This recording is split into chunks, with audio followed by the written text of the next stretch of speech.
엄마는 그냥 집안이라는 가정부 같은 거잖아요. 엄마도 이 집에 공짜로 사는데 기여는 하셔야죠. 아들 박재원이 소파에 비스듬히 누운 채 골프채를 휘두르며 내뱉은 말이었습니다. 며느리 오유라는 옆에서 손톱을 다듬으며 맞장구를 쳤죠. 맞아요. 어머님, 저희도 어머님 모시느라 얼마나 힘든지 아세요? 70대 초반의 강은숙은 그 말을 듣고 걸레질하던 손을 멈췄습니다. 25년간 죄책감에 숨어 살며 모든 것을 참아왔지만 이제는 더 이상 참을 수 없었죠. 하지만 아들 부부는 몰랐습니다. 자신들이 가정부 취급하던 그 초라한 여자가 5천억 규모의 회사 대표라는 사실을요. 과연 진실이 밝혀지는 순간 아들 부부에게는 어떤 일이 벌어질까요? 시청 전에 구독과 좋아요 꼭 부탁드립니다. 영상 제작에 큰 힘이 됩니다. 어머님, 화장실 변기 물 때 좀 제대로 닦아주세요. 지난번에도 말씀드렸잖아요. 며느리 오유라의 날카로운 목소리가 거실에 울려 퍼졌습니다. 강은숙은 무릎을 꿇고 욕실 바닥을 닦던 손을 멈췄죠. 70대 초반의 나이에도 허리는 꼿꼿했지만 얼굴엔 지친 기색이 역력했습니다. 알겠다. 은숙이 힘없이 대답했어요. 그리고 좀 이따 제 친구들 올 건데 거실 먼지 한 톨도 없이 깨끗하게 해주시고요. 과일도 예쁘게 깎아서 내주세요. 유라가 거실 소파에 앉아 매니큐어를 바르며 명령조로 말을 이었습니다. 그녀의 목에는 수백만 원짜리 목걸이가 걸려 있었고 손목에는 명품 시계가 번쩍였죠. 은숙은 대답 대신 고개만 끄덕였습니다. 서울 강남의 초호화 주상복합 아파트 거실에서 물소리만이 공허하게 흘러나왔어요. 200평이 넘는 이 집은 마치 호텔 스위트룸처럼 화려했습니다. 하지만 은숙에게 주어진 공간은 창문도 없는 구석의 작은 창고방이었죠. 그때 안방에서 하품 소리와 함께 아들 박재원이 나왔습니다. 30대 후반의 재원은 비싼 잠옷 차림으로 머리를 극적이며 거실로 걸어왔어요. 엄마, 저녁은 뭐 해주실 거예요? 배고픈데.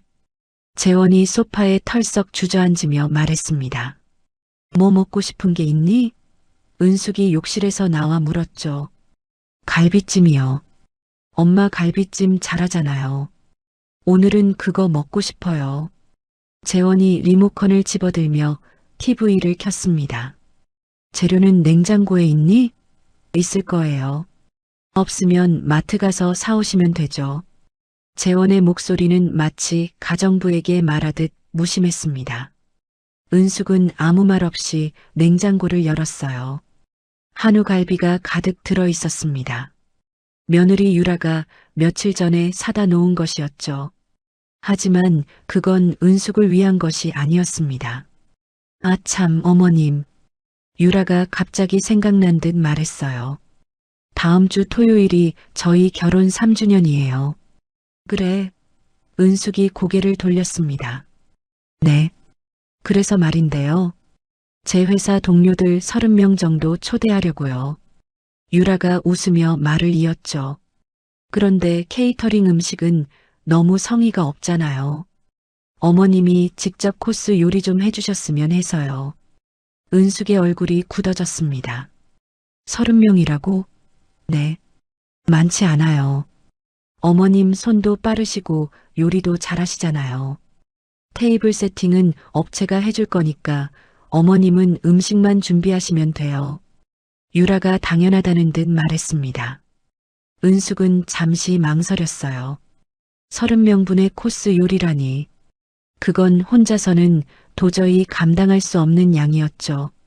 근데 30명분은 내 몸으로 좀 무리인 것 같구나. 그 말이 끝나기 무섭게 유라의 얼굴이 싸늘하게 굳어졌습니다. 지금 와서 못하시겠다는 거예요? 그게 아니라 나이가 있어서 허리도 아프고. 은숙이 조심스럽게 말했죠. 그럼 어떡하라는 거예요? 제가 벌써 동료들한테 다 연락했는데. 유라가 짜증을 내기 시작했습니다. 그때 재원이 TV에서 눈을 떼지 않은 채 입을 열었어요. 에이 엄마, 그 정도는 해주셔야죠. 뭐가 그렇게 힘들다는 거예요? 재원의 목소리는 차갑기만 했습니다. 은숙은 아들의 그 말에 가슴이 철렁 내려앉았어요. 엄마도 이 집에 공짜로 사는데 기여는 하셔야죠. 재원이 골프채를 휘두르는 연습을 하며 던진 말이었습니다. 공짜로? 은숙이 믿을 수 없다는 표정으로 아들을 바라봤죠. 네, 공짜로요. 월세도 안 내시고 식비도 안 내시잖아요. 그럼 이 정도 일은 당연히 하셔야 하는 거 아닌가요? 재원의 목소리에는 일말의 미안함도 없었습니다. 유라가 옆에서 거들었어요. 맞아요, 어머님. 저희도 어머님 모시느라 얼마나 힘든지 아세요? 이 집에서 편하게 사시는 것만으로도 감사하셔야죠. 은숙은 그 순간 숨이 막혔습니다. 25년 동안 죄책감에 짓눌려 모든 것을 참아왔습니다. 하지만 이제 더 이상은 견딜 수 없었죠. 알았다. 은숙이 작은 목소리로 말했습니다. 네, 뭐라고요? 잘 안 들려요, 어머님. 유라가 귀를 기울이는 척하며 물었어요. 알겠다고 했어. 은숙이 고개를 돌렸습니다. 더 이상 저 괴물 같은 아들 부부와 같은 공간에 있고 싶지 않았죠. 그럼 다음 주 토요일까지 준비하시는 거죠? 다신 그런 말씀하시면 안 돼요. 유라가 만족스러운 표정으로 말했습니다. 은숙은 대답하지 않았어요. 비틀거리는 걸음으로 자신의 창고방으로 향했습니다. 어머님, 대답 좀 해보시라니까요. 유라가 등 뒤에서 소리쳤지만 은숙은 돌아보지 않았죠. 쾅! 방문을 닫고 침대에 주저앉았습니다. 공짜로 산다고. 이 어미한테 공짜로 산다고 했어. 은숙의 마른 눈에서 뜨거운 눈물이 흘러내렸어요. 하지만 이번엔 슬픔이 아니었습니다. 가슴속 깊은 곳에서부터 차가운 분노가 솟구쳐 올랐죠. 은숙은 벽에 걸린 남편 사진을 바라봤습니다. 여보, 내가 뭘 잘못했을까? 내가 정말 죄인이었던 걸까? 사진 속 남편은 25년 전 그날처럼 환하게 웃고 있었어요. 그 해맑은 웃음이 은숙의 가슴을 더욱 아프게 후볐습니다. 그날 밤 은숙은 침대에 누웠지만 잠이 오지 않았어요. 천장을 바라보는 귓가에는 아들 재원의 목소리가 계속 맴돌았습니다. 25년 전 겨울이었습니다. 남편 박동혁이 교통사고로 세상을 떠났죠. 그때 은숙의 나이 46, 갓 초등학교에 입학한 아들 재원을 홀로 키워야 했습니다. 남편이 남긴 건 직원 15명의 작은 섬유 공장 하나뿐이었어요. 은숙은 눈물 닦을 새도 없이 회사를 떠맡아야 했죠. 재원아, 엄마 잠깐 다녀올게. 아침 먹고 학교 가야 해. 은숙이 새벽 5시에 일어나 아들의 도시락을 싸며 말했습니다. 엄마 언제 와? 오늘도 늦게 와. 8살 재원이 엄마의 치마를 꼭 잡아당겼어요. 저녁에 올게. 우리 재원이 혼자서도 잘할 수 있지? 은숙이 아들의 머리를 쓰다듬으며 애써 웃어 보였습니다. 하지만 마음은 찢어지듯 아팠죠. 새벽 6시 출근, 밤 10시 퇴근. 그게 은숙의 일과였습니다. 아들의 학교 행사에도 가지 못했어요. 운동의 날 재원은 혼자 도시락을 먹어야 했죠. 생일에도 케이크 하나 사주지 못했습니다. 재원아 미안해. 엄마가 다음에 꼭 보상해 줄게. 은숙은 그렇게 약속했어요. 하지만 그 약속이 재원을 괴물로 만들 줄은 몰랐습니다. 중학교 때부터 재원은 변하기 시작했어요. 엄마 나 새 운동화 사줘. 얘들이 다 브랜드 신발 신는다고. 다른 애들도 다 받는데 나만 못 받으면 어떡해. 재원의 요구는 점점 커졌죠. 은숙은 그때마다 지갑을 열었습니다. 아들에게 미안한 마음뿐이었으니까요. 고등학교 때는 더 심해졌어요. 엄마 나 학원비 더 내야 돼. 특별반 들어야 대학 가. 은숙은 회사 운영자금을 쪼개 아들에게 줬습니다. 그러는 동안 작은 섬유 공장은 조금씩 성장했어요. 은숙의 경영 능력은 탁월했죠. 직원 15명이던 공장은 10년 만에 직원 200명의 중견기업이 됐습니다. 대한섬유라는 이름으로 말이죠. 하지만 은숙은 여전히 검소하게 살았어요. 아들에게 자신의 성공을 자랑하지도 않았습니다. 재원이 돈의 가치를 배우길 바랐기 때문이죠. 그런데 대학 졸업 후 재원은 취업 대신 다른 말을 꺼냈습니다. 엄마 나 사업하고 싶어. 사업? 은숙이 놀라 물었어요. 응. 친구랑 같이 온라인 쇼핑몰 차릴 거야. 투자금 5억만 줘.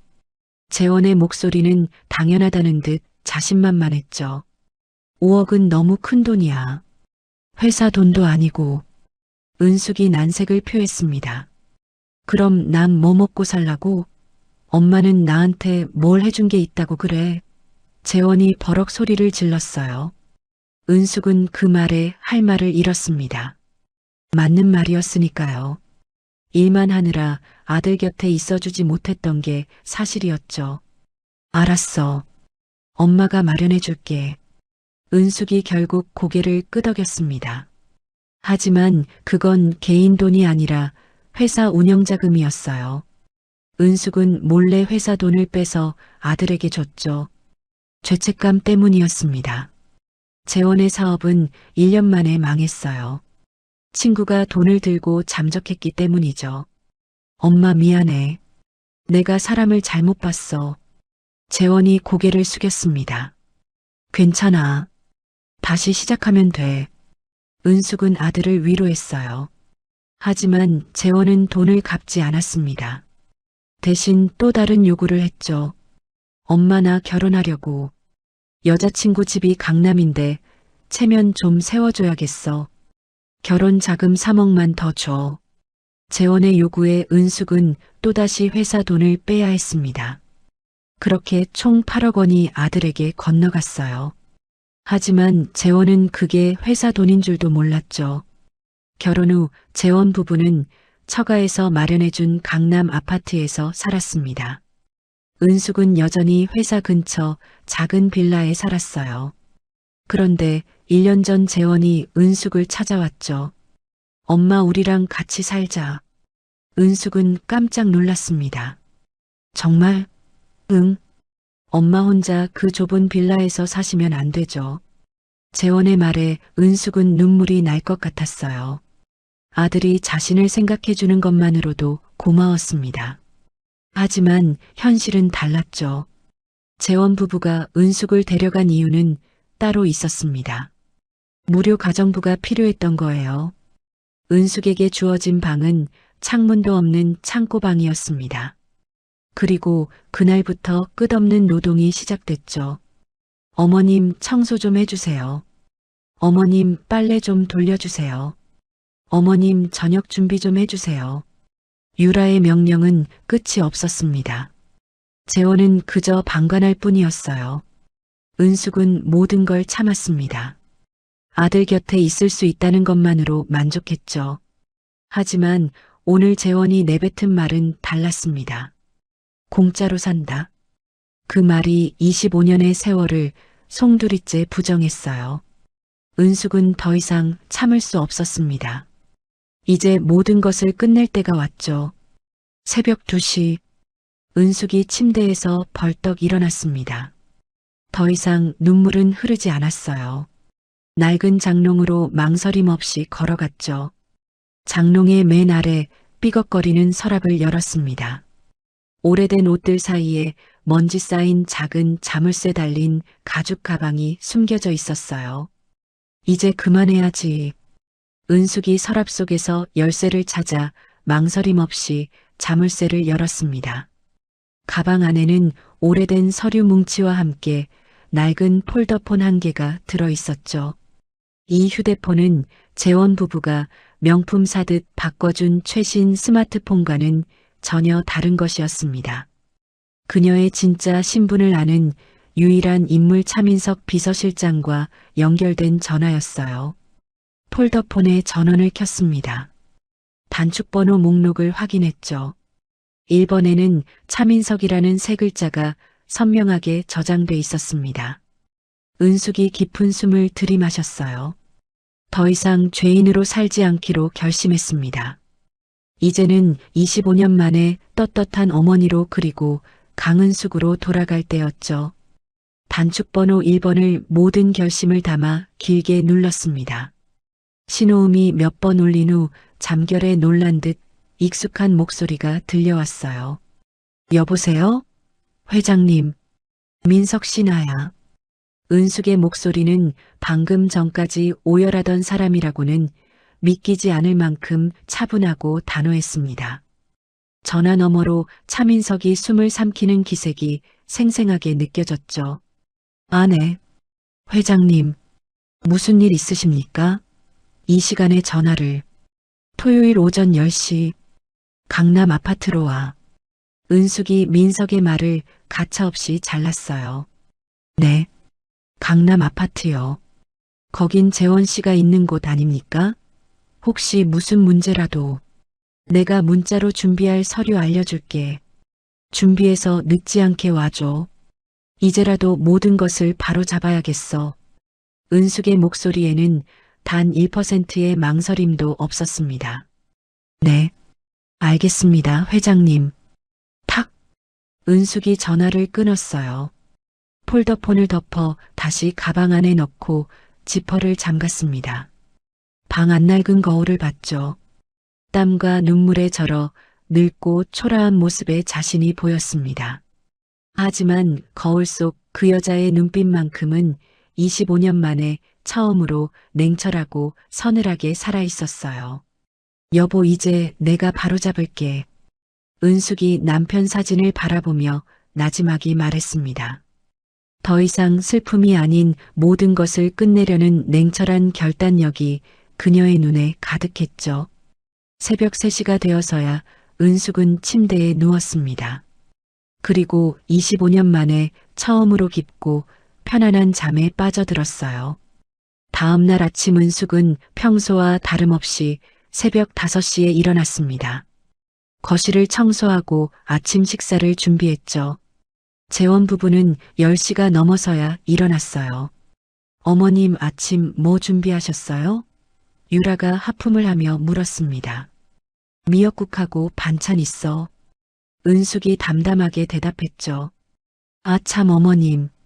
유라가 갑자기 생각난 듯 말했어요.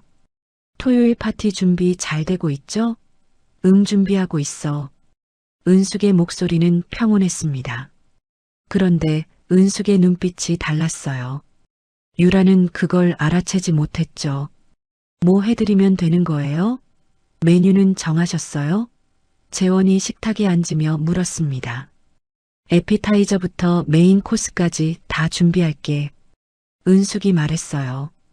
오, 역시 우리 엄마. 기대되네요. 재원이 웃으며 밥을 먹기 시작했습니다. 은숙은 그런 아들을 바라봤어요. 마지막이야. 내게 해주는 마지막 식사야. 은숙의 눈빛이 차갑게 가라앉았습니다. 그날부터 은숙은 묵묵히 파티 준비를 시작했어요. 재료를 사고 메뉴를 짰죠. 30명분의 코스 요리. 결코 쉬운 일이 아니었습니다. 하지만 은숙은 흔들리지 않았어요. 이것은 며느리 유라에 대한 굴복이 아니었습니다.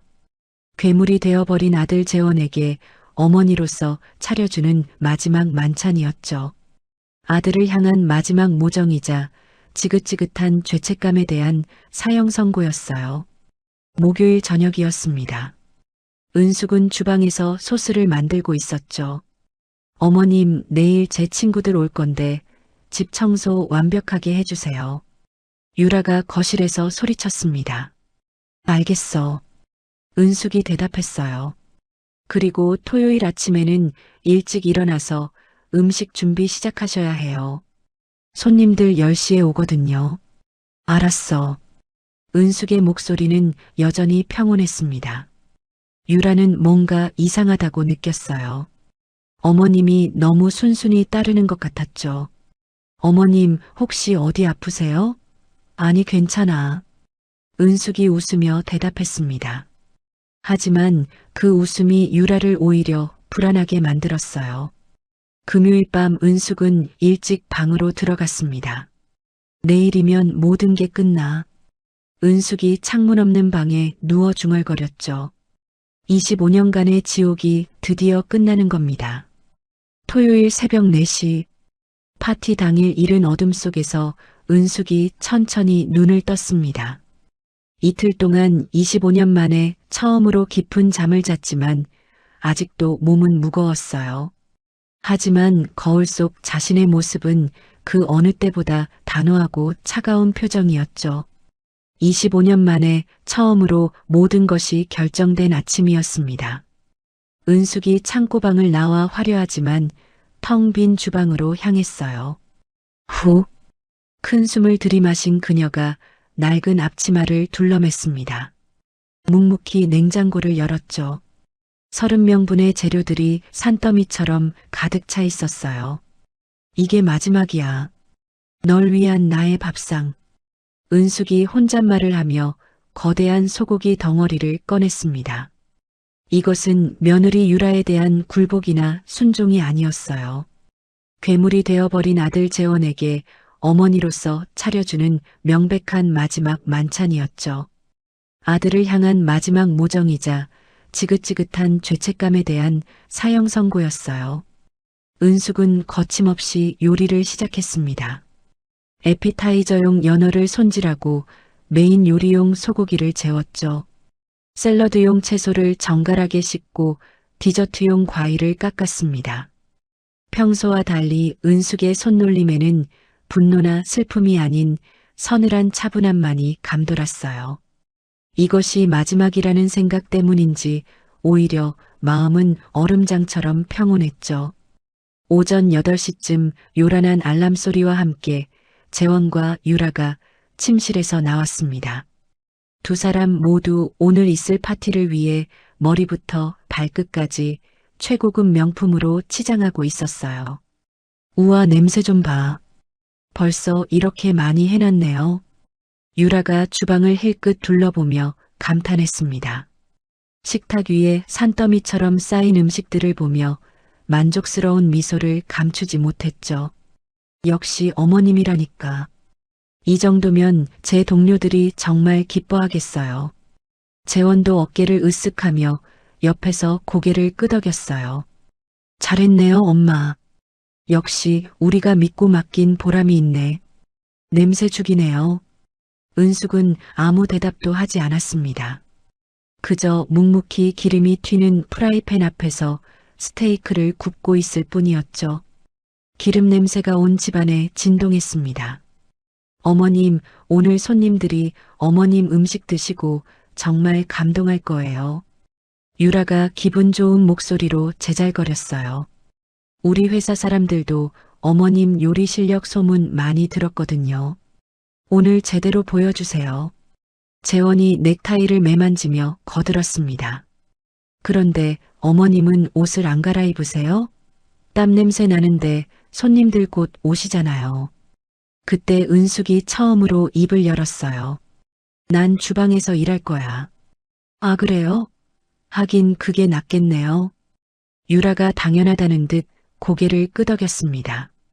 어머님은 뒤에서 계속 음식 모자란 거 보충해 주시고요. 아셨죠? 오전 9시 30분. 마침내 모든 음식 준비가 끝났어요. 은숙은 땀으로 젖은 앞치마를 두른 채로 마지막 접시를 정리하고 있었습니다.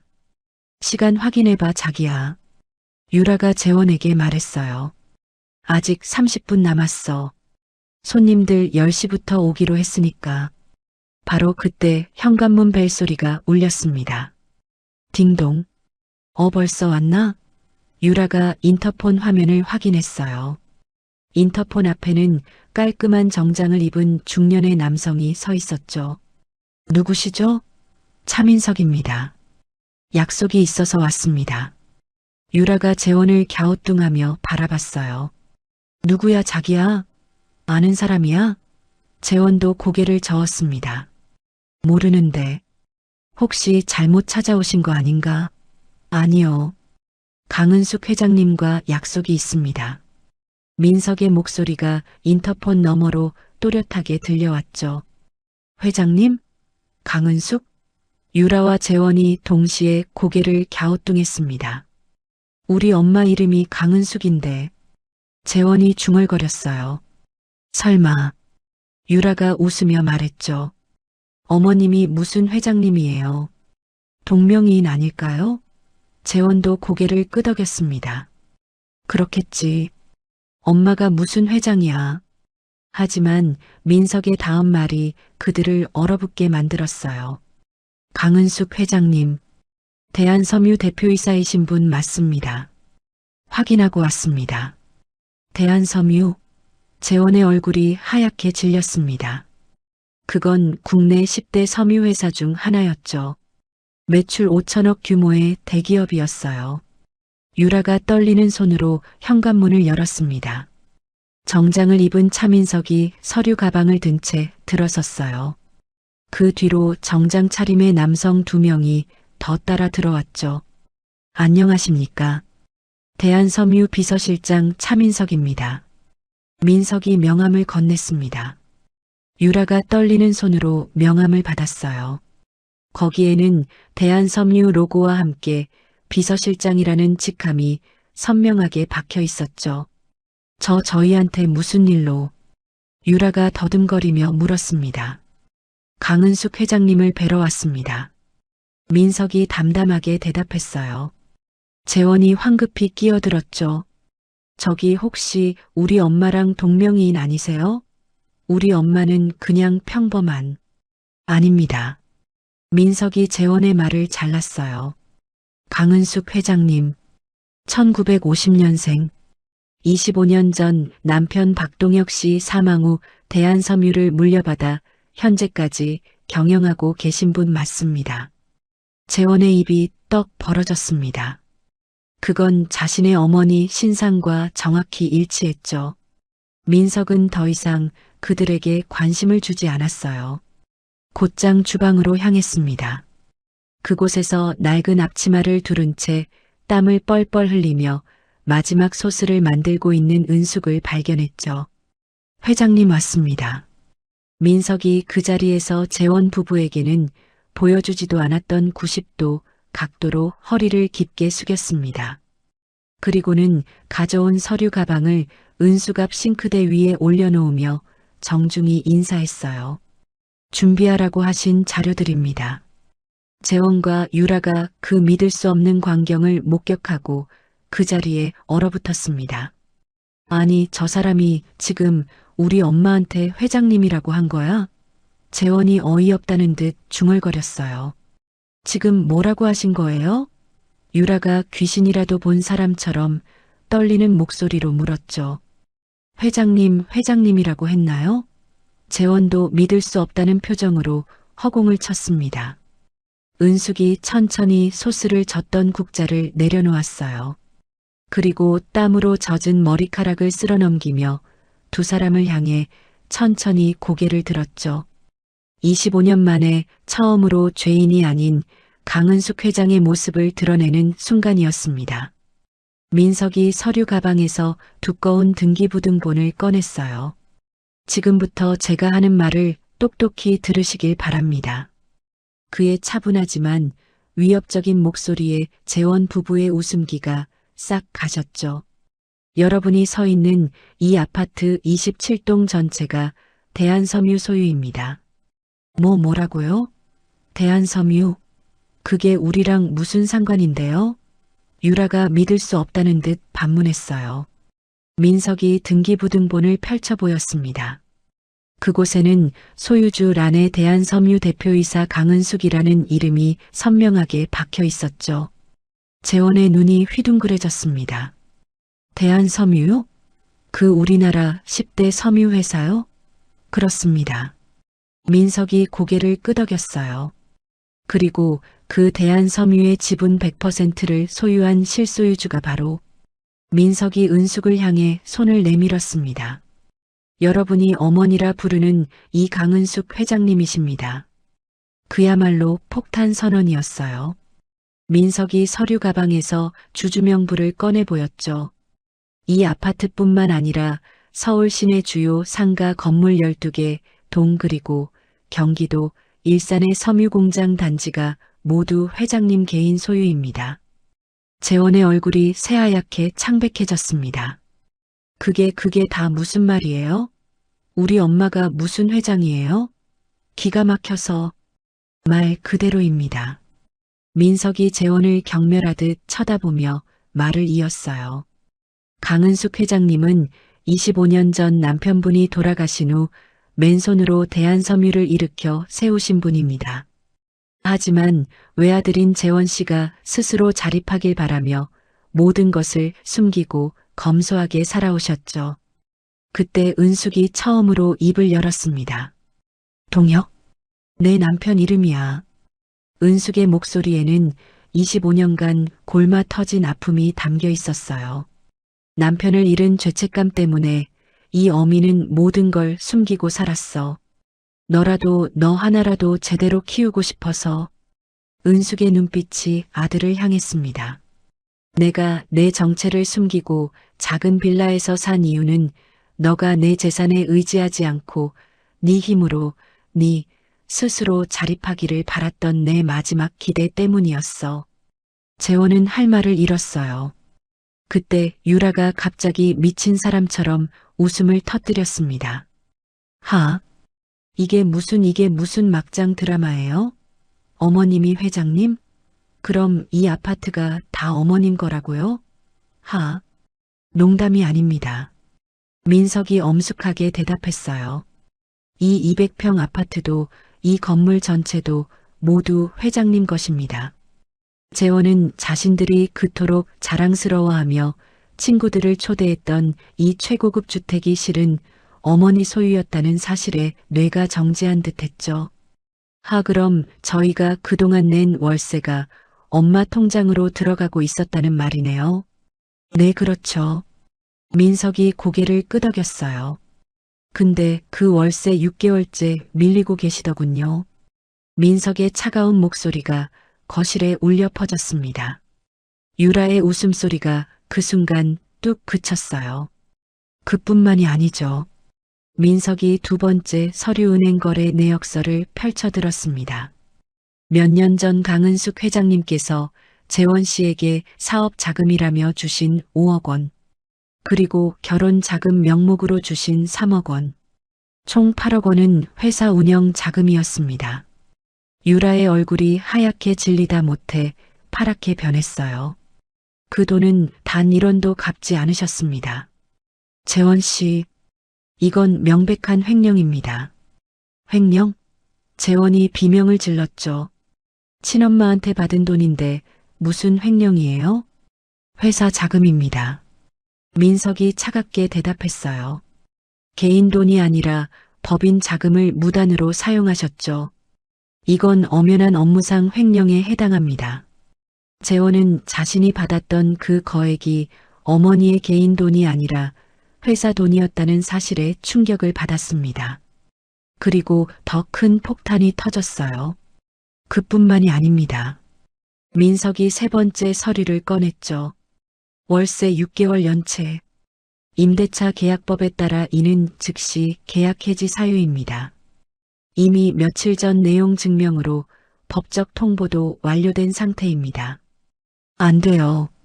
재원이 무릎을 꿇었어요. 월세는 곧 낼 거예요. 그럼 되는 거 아니에요? 무엇으로 내시겠습니까? 민석이 냉정하게 물었습니다. 재원 씨와 유라 씨 명의로 된 현금성 자산은 단 한 푼도 없습니다. 신용카드는 한도 초과 상태고요. 유라가 바닥에 주저앉았어요. 그럼 어떡하라는 거예요? 저희가 어디 가서 살아요? 그건 제 소관이 아닙니다. 민석이 시계를 확인했죠. 회장님, 손님들 곧 도착할 시간입니다. 은숙이 고개를 끄덕였습니다. 민석 씨 보안팀 불러줘. 바로 그때였어요. 딩동딩동. 요란하게 현관벨이 울렸습니다. 유라의 얼굴에 순간 화색이 돌았죠. 손님들 오셨어. 유라가 정신없이 말했어요. 어머님 제발 이 꼴은 일단 오늘은 그냥 넘어가요. 알겠죠? 딩동딩동. 벨소리가 그치지 않고 계속 울렸습니다. 민석 씨 문 열어. 은숙이 차갑게 명령했어요. 네 회장님. 민석이 현관으로 걸어가 문을 활짝 열었습니다. 그곳에는 유라의 회사 동료 대여섯 명이 화려하게 차려입고 기대에 찬 얼굴로 서 있었어요. 유라 언니 결혼기념일 축하해. 어머나, 이 집 진짜 대박이다. 웬일이야? 이런 데서 파티를 다 하고. 동료들이 웃으며 안으로 들어서려다 거실의 광경을 보고 그대로 얼어붙었습니다. 바닥에 주저앉아 눈물 콧물 범벅이 된 유라와 재원. 그들 앞에 땀에 젖은 낡은 앞치마를 두른 채 얼음처럼 서 있는 은숙. 그리고 그 옆을 지키는 정장 차림의 민석까지. 어머 유라야, 이게 무슨 일이야? 파티 시작한 거 아니었어? 쟤들은 왜 바닥에서 울고 있어? 동료들이 수군거리기 시작했어요. 유라의 얼굴이 명품 드레스보다 더 붉게 달아올랐습니다. 아니야. 얘들아, 그게 아니라 이건. 유라가 당황해서 어쩔 줄 몰라 하며 민석을 향해 미친 듯이 소리쳤죠. 당신 뭐야? 내 소중한 동료들 앞에서 이게 무슨 망신이야? 당장 이 사람들 데리고 나가. 바로 그때였습니다. 열린 현관문 사이로 대한섬유 로고가 박힌 유니폼을 입은 보안팀 요원 4명이 무표정한 얼굴로 집 안으로 들어섰어요. 저 사람들은 또 뭐야? 유라가 기겁했습니다. 퇴거 집행 통보합니다. 보안팀장이 서류를 내밀며 재원과 유라에게 통보했죠. 그야말로 아수라장이었습니다. 동료들은 이제 대놓고 폰을 꺼내 이 광경을 찍기 시작했어요. 유라가 자신의 결혼기념 파티가 완벽하게 망가졌다는 사실에 이성을 잃었죠. 뭐 퇴거? 이 미친놈들이 여기가 어디라고 감히? 내가 이 파티 주인공이야. 유라가 보안팀 요원의 멱살을 잡으려 달려들었습니다. 당장 안 나가? 내 집에서 당장 나가. 민석이 그런 유라의 앞을 막아섰어요. 그의 목소리는 이제 한치의 온기도 없었죠. 오유라 씨. 뭐 오유라 씨? 이 집의 실소유주는 강은숙 회장님이십니다. 다시 한번 말씀드리죠. 유라가 동료들을 의식하며 악을 썼습니다. 웃기지 마. 이 사기꾼들아. 내가 이 집 보증금을 냈어. 내 친정 돈이 들어갔다고.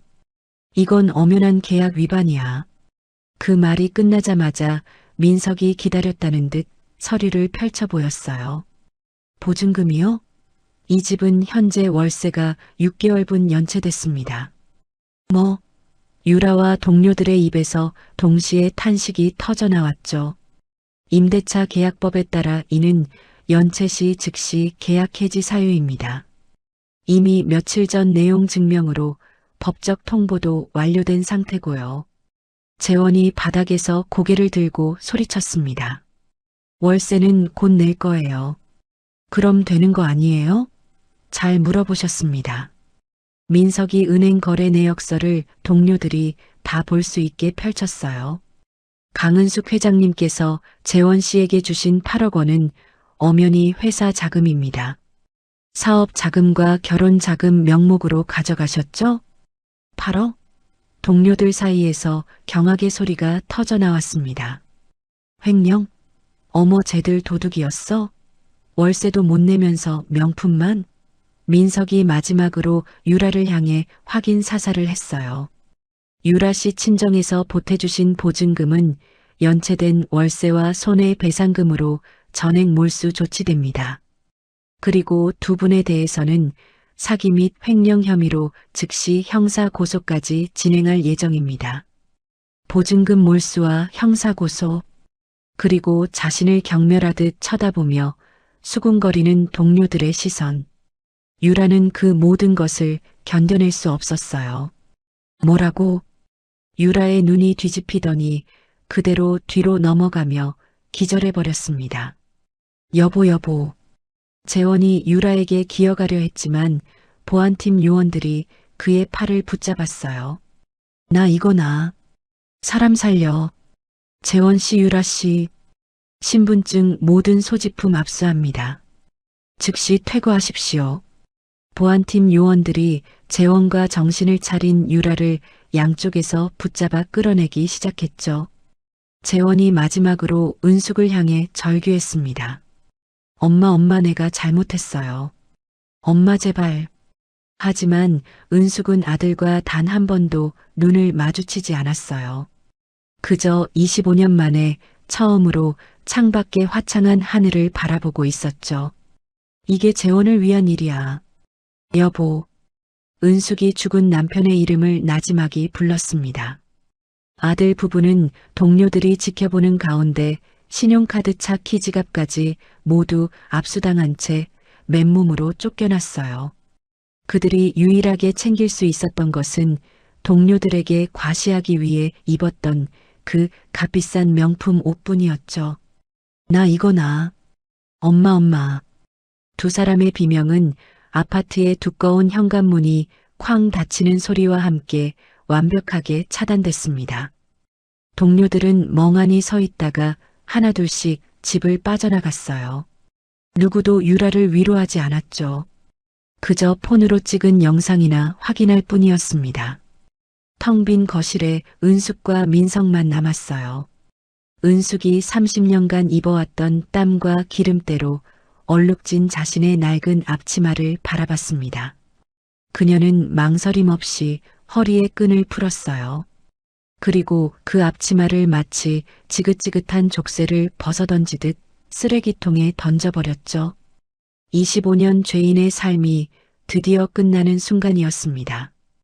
은숙이 식탁 위에 가득 차려진 30인분의 음식을 바라봤어요. 민석 씨, 네 회장님, 이 음식들 전부 포장해서 어디로 보내실 겁니까?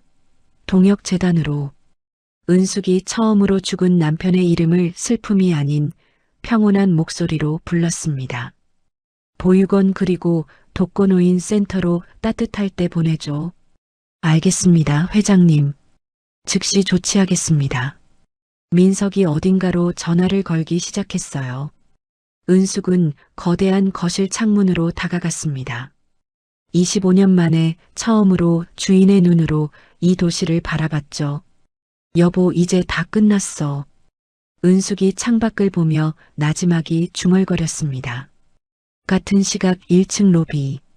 재원과 유라가 보안팀 요원들에게 이끌려 엘리베이터에서 내렸어요. 눈이 부시게 화려한 최고급 대리석으로 빛나는 로비였습니다. 마침 주말 오전을 맞아 골프백을 맨 다른 입주민들이 로비를 지나가고 있었죠. 어머, 저 사람들 15층에 사는 부부 아니에요? 세상에 저 꼴이 뭐야? 보안팀한테 끌려 나오는 거야? 맨날 명품 자랑하고 다니더니 꼴 좀 봐. 쯧쯧. 입주민들의 수군거리는 소리가 로비 전체에 울려 퍼졌어요. 재원과 유라는 자신들이 그토록 무시하고 과시했던 이웃들 앞에서 평생 느껴본 적 없는 끔찍한 수치심을 느꼈죠. 보안팀 요원들은 그들의 마지막 자존심 따위는 안중에도 없다는 듯 두 사람을 로비 바닥에 그대로 내던지듯 밀쳐냈습니다. 유라가 비명을 지르며 차가운 대리석 바닥에 낮아빠졌어요. 요원들은 그들의 주머니를 뒤져 차 키와 지갑, 휴대폰을 꺼내 바닥에 던졌죠. 이 차량과 모든 현금성 자산은 두 분의 횡령액에 대한 채권 확보를 위해 즉시 가압류됩니다. 두 사람은 말 그대로 화려한 명품 옷만 걸친 알거지가 되어 아파트의 거대한 유리문 밖으로 차가운 길바닥에 내쫓기고 말았어요. 스르륵. 로비 안의 따뜻한 불빛과 그들을 구경하는 입주민들의 시선이 유리문 너머로 완벽하게 차단됐습니다. 차가운 아스팔트 바닥에 내던져진 두 사람 사이로 잠시 정적이 흘렀어요. 현실감이 없었죠. 그때 정신을 차린 유라가 가장 먼저 재원의 멱살을 잡았습니다. 다 너 때문이야. 이 등신 같은 놈아. 유라가 악을 쓰며 재원의 머리채를 잡고 흔들었어요. 네 놈 믿고 내 돈 내 인생 다 날렸어. 재원도 이성을 잃고 유라를 밀쳐냈습니다.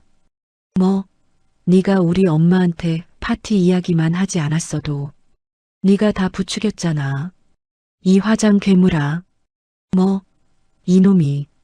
두 사람은 조금 전까지 동료들에게 과시하려던 그 비싼 명품 옷을 입은 채로 시궁창 같은 길바닥에서 서로의 머리채를 잡고 뒹굴며 처절하게 싸웠죠. 지나가던 행인들은 혀를 찼습니다. 재원과 유라의 처절한 비명은 아파트의 웅장한 로비에 닿지도 못했습니다. 그 지옥 같았던 날로부터 6개월의 시간이 흘렀습니다. 대한섬유 본사 30층. 도시 전체가 내려다 보이는 거대한 회장실에서는 정기 이사회가 열리고 있었어요. 그 상석에는 낡은 앞치마가 아닌 최고급 정장을 입은 강은숙이 앉아 회의를 주재하고 있었죠. 그녀는 25년 만에 죄인이나 가정부가 아닌 완벽한 기업의 총수로 돌아와 있었습니다. 회장님 3분기 매출이 전년 동기 대비 18% 증가했습니다. 그녀의 곁을 헌신적으로 보좌하는 민석이 빳빳한 목소리로 보고서를 읽어내려갔어요. 신규 의류 라인 론칭도 예상보다 3주 빠르게 완판됐습니다. 좋습니다. 아주 잘하고 있어요. 은숙의 목소리에는 흔들림 없는 카리스마가 묻어났죠. 그리고 동역재단 운영 현황은 어떻게 되나요? 은숙이 회의에서 가장 관심 있는 목소리로 물었습니다. 그녀가 25년간 가슴에 묻었던 죽은 남편의 이름으로 만든 재단이었어요. 네, 회장님. 저소득층 청소년 300명에게 장학금을 지급 완료했고 독거노인 무료 급식소도 7호점까지 순조롭게 진행되고 있습니다. 훌륭해요.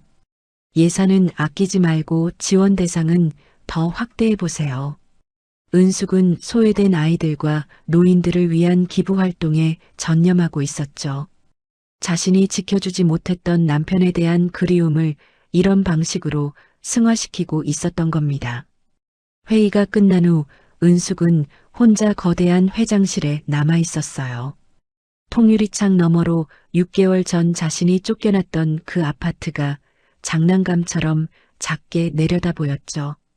남편을 잃은 슬픔은 여전히 가슴 한편에 무겁게 묻혀 있었습니다. 하지만 25년 만에 처음으로 자신의 삶과 존엄을 되찾은 것에 대한 깊은 평온함을 느꼈어요. 여보, 내가 이제야 제대로 된 일을 하고 있어. 은숙이 창밖을 바라보며 나지막이 중얼거렸습니다. 한편 같은 시각 서울 외곽의 허름한 고시원에서는 전혀 다른 풍경이 펼쳐지고 있었어요. 재원이 곰팡 내나는 3평짜리 좁아터진 방에서 컵라면, 물을 끓이고 있었죠. 재원의 행색은 6개월 전 명품을 휘감았던 모습이라고는 상상도 할 수 없을 만큼 초라했습니다.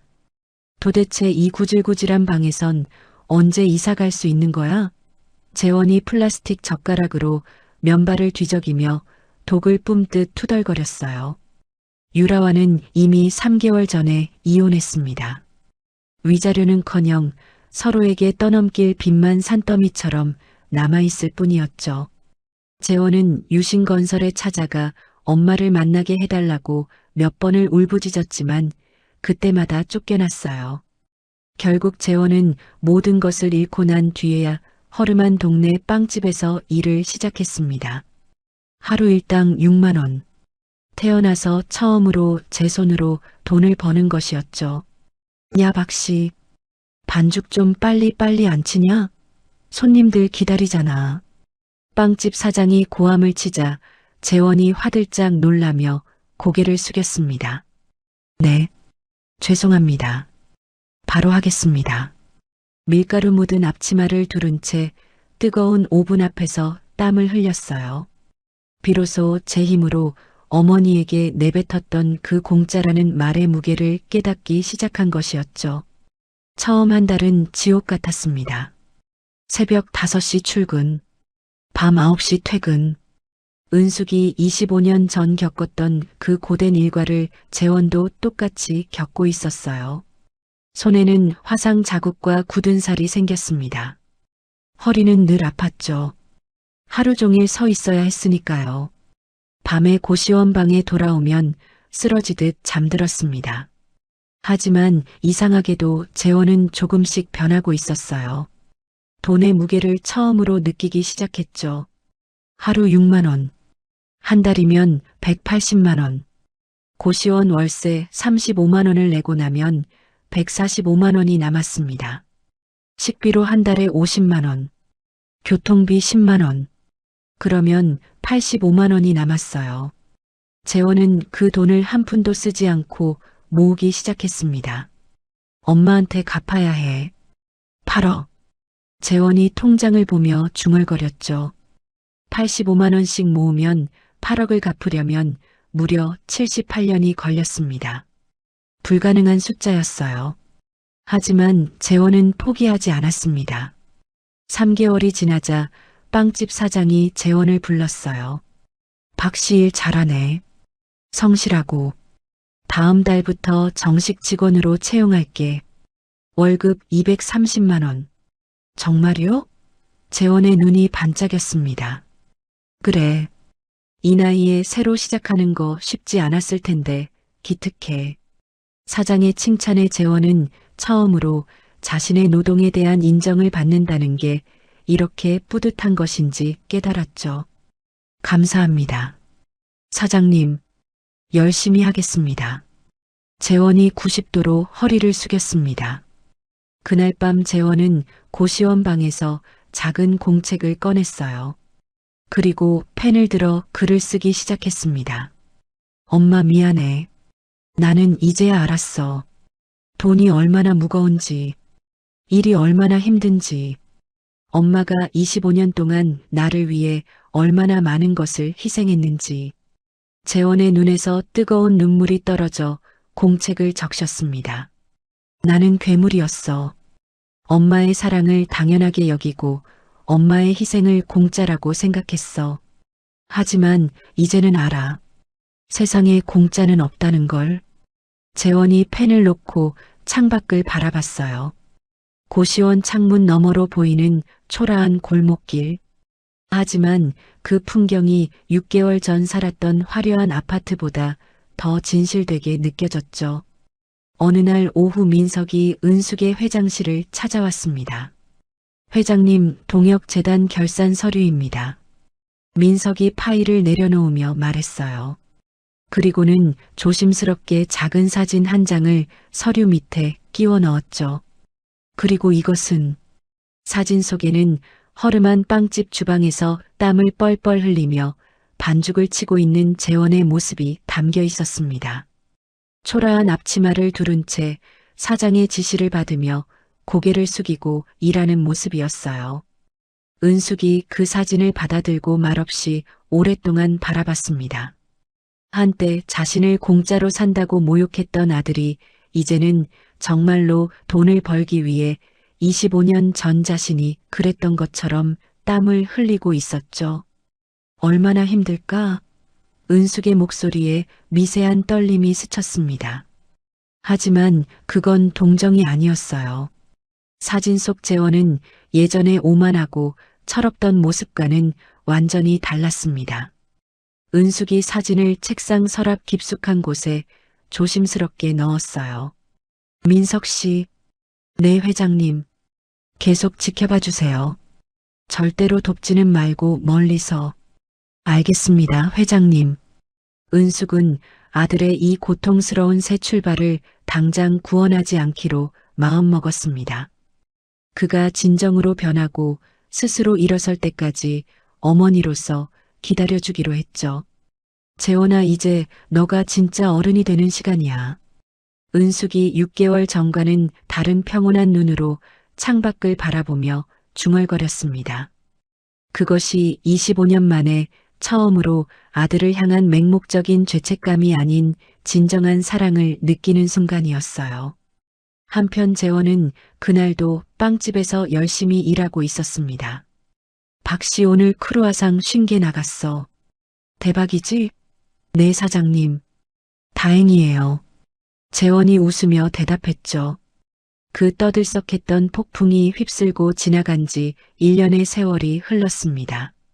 계절이 4번 바뀌는 동안 어떤 이의 삶은 다시 제자리를 찾았고 어떤 이의 삶은 바닥부터 다시 시작해야 했죠. 대한섬유회장실이 아닌 경기도 외곽의 동역재단에서 운영하는 새싹 보육원의 따뜻한 마당. 강은숙은 화려한 정장 대신 편안한 스웨터 차림으로 벤치에 앉아 아이들이 떠드는 소리를 가만히 듣고 있었어요. 25년간 자신을 짓눌렀던 죄인의 굴레를 벗어던진 그녀의 얼굴엔 비로소 평온한 미소가 감돌았습니다. 할머니, 저 공 좀 차주세요. 5살배기 아이가 달려와 은숙의 무릎에 매달렸어요. 그 모습이 25년 전 그날의 재원과 겹쳐 보였습니다. 그래, 우리 준호가. 이 할머니가 공 빵 차줄까? 은숙이 환하게 웃으며 아이의 머리를 쓰다듬어 주었죠. 그녀는 이제 회장님이라는 호칭보다 할머니라는 말을 더 자주 듣고 있었습니다. 그때 민석이 조용히 그녀의 곁으로 다가와 코트 주머니에서 작은 사진 한 장을 꺼냈어요. 6개월 전 그 사진이 아니었습니다. 회장님, 아니 이사장님, 재원 씨 소식입니다. 사진 속 재원은 여전히 허름한 빵집이었지만 기름때 묻은 앞치마가 아니라 깨끗한 제빵사 유니폼을 입고 있었어요. 오븐 앞에 서서 땀을 뻘뻘 흘리며 빵을 굽고 있었습니다. 눈빛이 예전처럼 흐리멍덩한 것이 아니라 무언가를 배우려는 듯 처절하게 집중하고 있었죠. 빵집 보조에서 얼마 전에 정식 제빵사가 됐다고 합니다. 유라 씨와는 결국 이혼 서류에 도장을 찍었고 지금은 고시원에서 벗어나 작은 원룸에서 지내고 있답니다. 여전히 힘들어하지만 처음으로 자기 힘으로 돈을 버는 뿌듯함을 느끼는 듯합니다. 은숙은 사진을 말없이 바라봤어요. 아들의 거친 손과 땀에 젖은 얼굴을 보니 가슴 한구석이 시큰했습니다. 하지만 25년 전처럼 눈물이 쏟아지지는 않았죠. 그래, 늦었지만 이제라도 알아서 다행이야. 연락 한번 해보시겠습니까? 민석이 조심스럽게 물었어요. 은숙은 고개를 저었습니다. 그리고 사진을 민석에게 돌려줬죠. 아니, 아직 멀었어. 저 아이는 이제 겨우 자기 밥그릇 하나 담는 법을 배운 거야. 25년을 엄마 돈으로 허상을 먹고 살았으니 앞으로 25년은 제 힘으로 진짜 밥을 벌어봐야지. 그게 내가 저 아이에게 해줄 수 있는 마지막 사랑이야. 은숙은 25년 동안 자식을 잃은 죄책감 때문에 살아남은 아들의 요구를 다 들어주는 것이 모성이고 속죄라고 믿었어요. 하지만 그 맹목적인 희생은 아들을 구원한 것이 아니라 스스로는 아무것도 할 줄 모르는 부모의 등골을 빨아먹는 괴물로 만들었을 뿐이었죠. 그녀는 공짜라는 잔인한 한마디에 무너져 내렸던 그날 밤을 기억합니다. 하지만 그 잔인한 말이 역설적이게도 그녀를 25년의 지옥에서 꺼내줬어요. 진정한 사랑은 모든 것을 다 해주는 것이 아니라 때로는 가장 차갑고 아픈 현실을 스스로 겪도록 모질게 손을 놓아주는 것임을 은숙은 그 기나긴 세월을 지나 비로소 깨달았습니다. 할머니 뭐해요? 빨리 공 차주세요. 아이의 재촉에 은숙이 비로소 현실로 돌아왔어요. 알았다, 요 녀석. 은숙이 벤치에서 일어나 아이를 향해 힘껏 공을 차줬습니다. 공은 푸른 가을 하늘 높이 날아올랐어요. 아이의 웃음소리가 마당 가득 울려 퍼졌죠. 같은 시각 서울 외곽의 작은 빵집. 재원은 오븐에서 각 구운 바게트를 꺼내고 있었습니다. 사장님, 오늘 빵 어때요? 재원이 조심스럽게 물었어요. 오박 씨, 오늘 겉은 바삭하고 속은 촉촉한 게 완벽한데 진짜 실력이 늘었어. 사장의 칭찬에 재원의 얼굴에 환한 미소가 번졌습니다. 감사합니다. 더 열심히 하겠습니다. 1년 전만 해도 재원은 칭찬이라는 것에 익숙하지 않았어요. 모든 것이 당연했으니까요. 하지만 이제는 달랐습니다. 자신의 노력으로 얻은 인정이 얼마나 소중한지 알게 됐죠. 퇴근 후 재원은 작은 원룸으로 돌아왔습니다. 월세 45만 원짜리 8평 원룸. 1년 전 200평 아파트에 비하면 초라하기 짝이 없었어요. 하지만 재원은 이 작은 공간이 자신이 번 돈으로 지키는 첫 번째 집이라는 게 자랑스러웠습니다. 냉장고를 열어 달걀과 파를 꺼냈어요. 간단하게 계란볶음밥을 만들었죠. 1년 전에는 요리라고는 라면도 제대로 끓이지 못했던 재원이었습니다. 하지만 이제는 달랐어요. 스스로 끼니를 해결할 줄 알게 됐죠. 밥을 먹으며 재원은 통장을 확인했습니다. 1년간 모은 돈 1,500만 원. 매달 월급에서 최대한 아껴서 모은 돈이었어요. 8억을 갚으려면 아직도 너무나 먼 길이었습니다. 하지만 재원은 포기하지 않았죠. 엄마 조금만 기다려. 내가 꼭 다 갚을게. 재원이 통장을 보며 중얼거렸습니다. 그날 밤 재원은 침대에 누워 천장을 바라봤어요. 1년 전 그날이 떠올랐습니다. 공짜로 산다는 말을 내뱉었던 자신. 어머니의 얼굴이 하얗게 질리던 그 순간. 재원은 그때 자신이 얼마나 끔찍한 괴물이었는지 이제야 깨달았죠. 엄마 미안해. 재원의 눈에서 뜨거운 눈물이 흘러내렸습니다. 그 눈물은 1년 전과는 달랐어요. 자신이 잃은 것에 대한 후회가 아니라 어머니에게 저질렀던 죄에 대한 진심 어린 참회였죠. 다음 날 아침 재원은 평소보다 30분 일찍 빵집에 도착했습니다. 사장님보다 먼저 와서 오븐을 예열하고 작업대를 깨끗이 닦았어요. 오박 씨 벌써 왔어? 사장이 깜짝 놀라며 들어왔습니다. 네. 오늘 할 일이 많을 것 같아서요. 재원이 웃으며 대답했죠. 사장은 그런 재원을 흐뭇하게 바라봤습니다. 박 씨 다음 달부터 월급 30만 원 올려줄게. 그리고 부점장으로 승진이야. 정말요? 재원의 눈이 휘둥그레졌어요. 그래. 1년 동안 지각 한 번 안 하고 성실하게 일했잖아. 우리 빵집도 손님이 많이 늘었고 다 박 씨 덕분이야. 감사합니다, 사장님. 재원이 깊이 고개를 숙였습니다. 그 순간 재원은 깨달았어요. 진짜 행복은 화려한 아파트나 명품 옷에 있는 게 아니라 자신의 노력을 인정받고 스스로 번 돈으로 살아가는 데 있다는 것을. 한편 은숙은 동역재단 보육원을 나와 회사로 돌아가는 차 안에 있었습니다. 민석이 운전하는 차 뒷좌석에서 은숙은 창밖을 바라봤어요. 회장님, 재원 씨가 부점장이 됐다고 합니다. 월급도 올랐고요. 민석이 백미러로 은숙을 보며 조심스럽게 말했죠. 그래. 은숙이 잠깐 미소를 지었습니다. 잘하고 있네. 언제쯤 만나보실 생각이십니까? 민석이 물었어요. 글쎄, 아직은 아니야. 은숙이 고개를 저었습니다. 저 아이가 진짜로 변했는지 좀 더 지켜봐야 해. 돈을 좀 벌었다고 다시 예전으로 돌아갈 수도 있으니까. 하지만 은숙의 목소리에는 더 이상 냉기가 없었어요. 오히려 따뜻한 기대감이 묻어났죠. 알겠습니다, 회장님. 차가 대한섬유 본사 앞에 도착했습니다. 은숙이 차에서 내려 빌딩을 올려다봤어요. 25년. 긴 시간이었습니다. 죄책감에 숨어 살고 아들을 괴물로 만들고 자신의 존엄을 잃었던 시간. 하지만 이제는 달랐죠. 은숙은 더 이상 죄인이 아니었습니다. 떳떳한 어머니였고 훌륭한 기업인이었어요. 그리고 무엇보다 자신을 사랑할 줄 아는 한 사람의 여자였습니다. 여보, 우리 재원이 잘 크고 있어.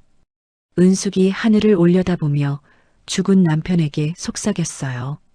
조금만 더 기다려. 그 아이가 진짜 어른이 됐을 때 내가 품에 안아줄게. 은숙이 빌딩 안으로 걸어 들어갔습니다. 그녀의 걸음은 25년 만에 처음으로 가볍고 당당했죠.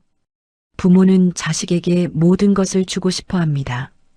하지만 때로는 그 모든 것을 주지 않는 것이 자식이 스스로 밥값의 무게를 깨닫고 진짜 어른으로 홀로 설 수 있게 하는 가장 아프고 위대한 가르침일지도 모릅니다. 그리고 진정한 사랑은 맹목적인 희생이 아니라 냉철한 기다림이라는 것을 은숙은 그 긴 25년의 세월 끝에 비로소 깨달았습니다. 계절이 또 한 번 바뀌고 있었어요. 은숙의 회장실 창밖으로 봄꽃이 피어나고 있었습니다. 그리고 저 멀리 어딘가에서 재원도 새로운 봄을 맞이하고 있었죠. 언젠가 두 사람이 다시 만날 날이 올 겁니다. 하지만 그건 더 이상 죄인과 괴물의 만남이 아니라 진짜 어머니와 진짜 아들의 만남일 거예요. 그날이 올 때까지 은숙은 조용히 기다릴 것입니다. 과거에는 죄책감으로 모든 것을 퍼부었지만 지금은 인내로 아들이 스스로 일어서길 바라고 있었죠. 오늘 이야기가 좋으셨다면 구독과 좋아요, 알람 설정 잊지 마시고 소중한 댓글 하나가 큰 힘이 됩니다. 시청해 주셔서 진심으로 감사드립니다.